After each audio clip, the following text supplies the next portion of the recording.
You're cursed, so you better get out of this house soon. A few days ago, my mother-in-law, Vicky, treated me like I was the one who was cursed and kicked me out of her house.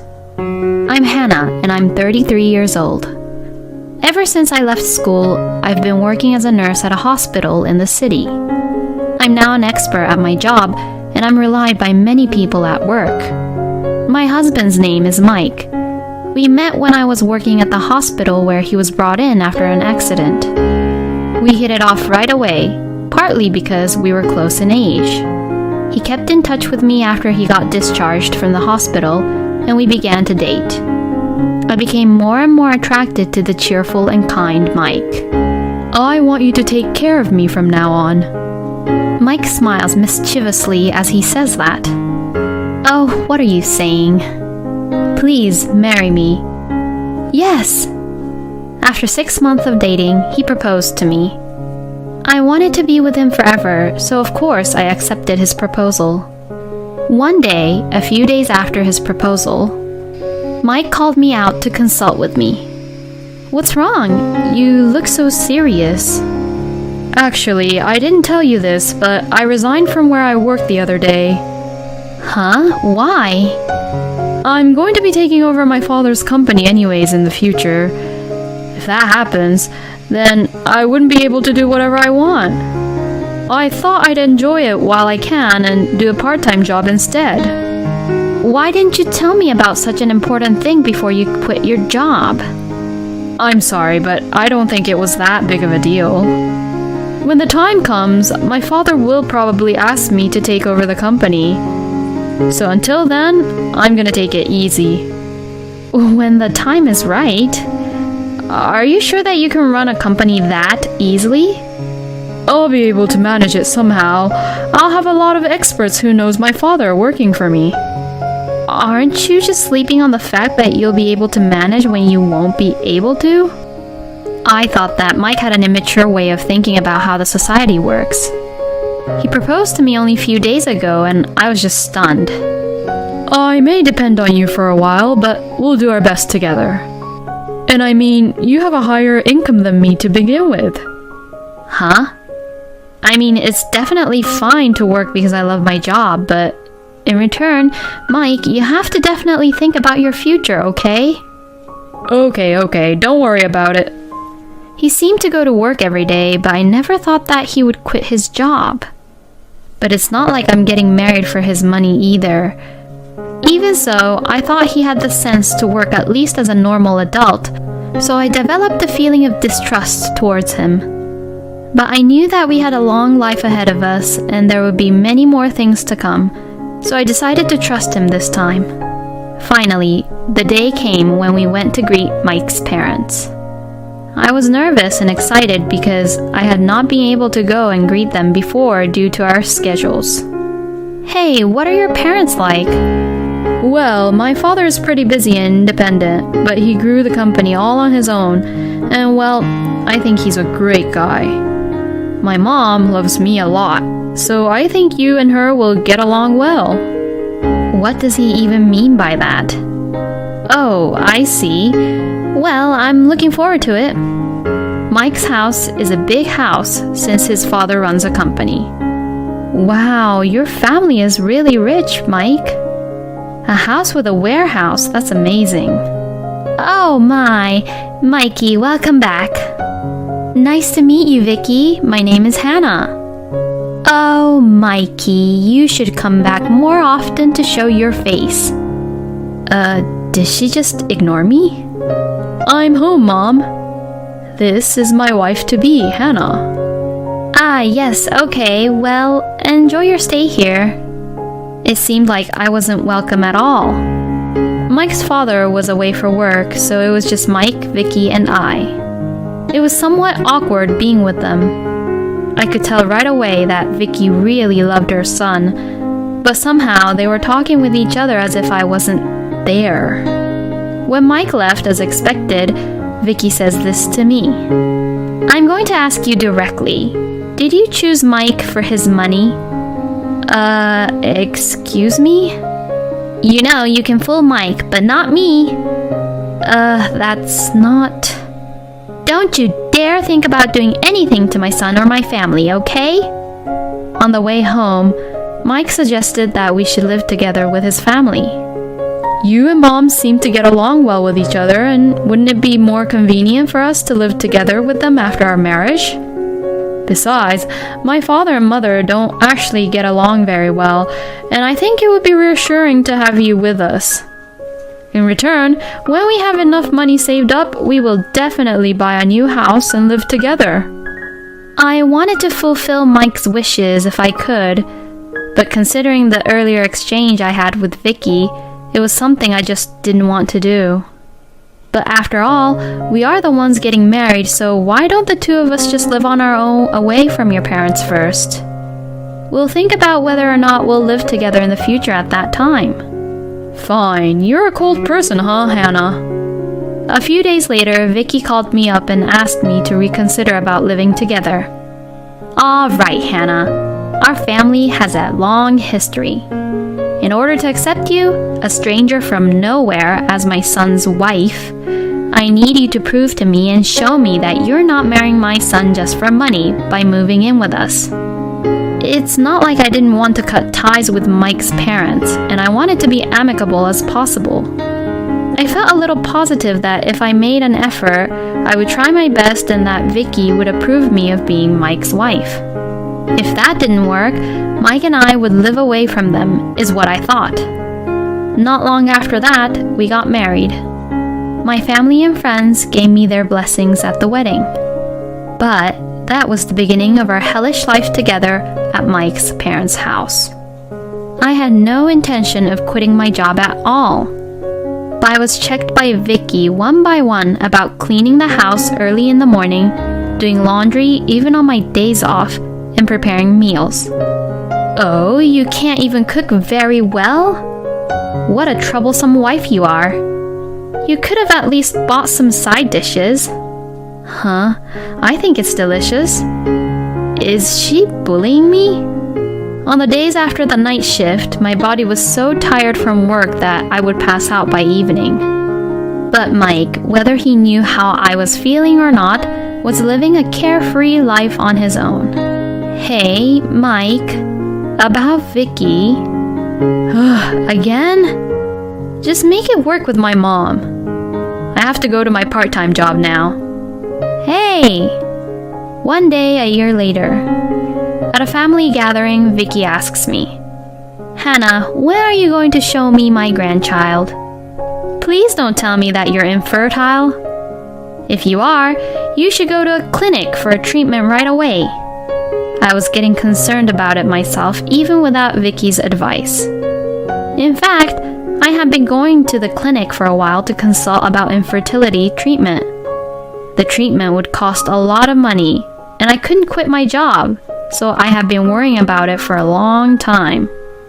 I could only reply, I'm thinking about it properly, to her. We had only been married for a year, and yet Vicky tells me this. You're incapable of having children, aren't you? If you are incapable, then it's pointless for you to be even here as Mike's wife. I was shocked by Vicky's heartless words. On top of that, some of my relatives also said that they were worried that I wouldn't be able to produce an heir. When I looked at Mike, he turned his face away and ignored me. I had no one on my side. I'm doing my best. I've been to the clinic and had tests done. Well, this is the first time I'm hearing about this. Then you must be able to get pregnant with healthy children, right? If you can't produce an heir, you are completely unnecessary here. If that happens, I will ask you to divorce my Mikey. With those words, something inside me snapped. I've had enough. I'm not a slave that you can just disown me just because I can't get pregnant. Besides, I married Mike, not his whole family. Oh dear, you've really said some things that you can't take back now. You really are not qualified to be a wife after all. It can't be helped if you're only after our money, though. Well, I've had it enough too. A woman like you who can't have children better get the hell out of my house. Hearing her words, I packed my bags and left immediately. I went back to my parents' house and told them what had happened. Mike called me as soon as he came home from work. "Please, come back. If you're not here, I'll be troubled." "Troubled by what? Are you saying that knowing what I went through?" "But I don't want a divorce from you." "Then why don't you leave your parents' house and come live together with me?" "But my mom..." "Are you going to leave your parents' place or not? Which is it?" Let me think about it for a little bit." "Huh?" In the end, Mike couldn't argue back to Vicky and ended up divorcing me. We had a little trouble during the divorce process. Vicky, who knew that I had my savings, told Mike to divide the property properly between us, but I was totally against it. A meeting was set up to discuss about the issue, but thanks to my parents and the lawyer I had asked for, also complained to Mike about it, so he caved in and the divorce was successfully finalized with no property division. To this, Vicky was saying, "My son said enough is enough, so that's why he was kind enough to cave in, and you should be thankful for that." Finally, everything was over. I couldn't see a future with such a crazy person like Vicky, and Mike, who seemed to be forever stuck at his part-time job. I was glad that this was over. I also became to think that I should start my life over again with a refreshed mindset. I was now alone and I had moved out and resumed work with a refreshed mind. And a few years later, one day, when I had almost forgotten about the past, Vicky suddenly came to my house. "Long time no see. What happened?" "You were only trying to be innocent when you weren't at all. Our family heirloom is missing ever since you left. Give it back, you thief." I had no idea what she was talking about, but I was not happy to have her making a scene at my front door, so I reluctantly asked her to come inside the house. Vicky was being very aggressive. "Our family heirloom, which was placed next to the warehouse, is missing. It was you who took it, right?" Not only did she accuse me that I was unable to have children, but she would also accuse me as being a thief. I'm just so stunned. "Huh? What do you mean? I have no clue what you're talking about." "Fine, I'll give you some time, a few days, to return it back. If you return it in time, then it'll be fine. If you don't, I'll sue you." Vicky finally left after saying that. I had no idea what was going on, and all I was left with was a feeling of discomfort. There certainly seemed to be a lot of important things in that huge house, but I had no interest in them at all, so I didn't even take a closer look. Of course, I had no idea how much they were worth for, and there was no way I was going to take it. And she just suddenly treats me like a thief. After that, Mike called me in a panic. "I'm so sorry, Hannah. I think my mother visited you, but it was a mistake about the family heirloom being stolen. I'm really sorry about this." He told me this over the phone and hung up. Exhausted by this turn of events, I lied on the sofa. A few hours later, the doorbell rang, and both Vicky and Mike came in together. "I know you're in there. Come on out." "Come out, you cursed one. Give me back what you stole from me. I came all the way here to get it for you." "Mom, just please calm down." Vicky is just screaming around for me to return their family heirloom, and Mike is desperately trying to stop her. It's not good for the neighbors to hear you screaming in a place like this, so come inside, please. If you just return what you stole from me, then everything would have been fine." "Mom, as I've been saying, there must be some mistake here." "Why are you protecting this woman, Mike?" "What do you mean, why? That's..." And then it hit me. "Mike, could it be you who took the family heirloom?" "Huh?" "In the past, when you run out of money, you used to secretly take my accessories out and sell them." Well, that's..." "Oh no, Mikey, did you?" Knowing that he couldn't deny the truth now, Mike began to confess.